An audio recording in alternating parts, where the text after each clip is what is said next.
My name is Madison, and I am newly the Executive Director to Fostering Sweet Dreams. So Fostering Sweet Dreams is a founded in Edmond nonprofit that provides beds and bedding to children through the entire state of Oklahoma. So how we function is through an application on our website for resources. We just ask anyone can fill it out and put as much information as possible. And then those are sent to us, and we look them over, see what their ask is, and see if we have that in our inventory. And based off of that, we schedule a pickup from Tuesday or Thursday from our office. We started off as just kinship placements, so families getting short notice that their grandson or niece and nephew is coming in.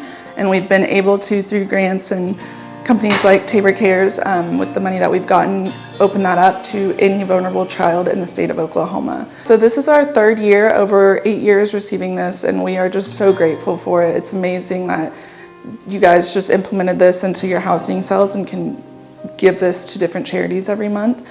We love coming to the Tabor office. We're realtors ourselves, so we've kind of been here a few times with clients, and it's always fun to come back. We're just really appreciative to everyone at Tabor and the state of Oklahoma that's helped support us, and we couldn't be where we're at today without the community helping us out.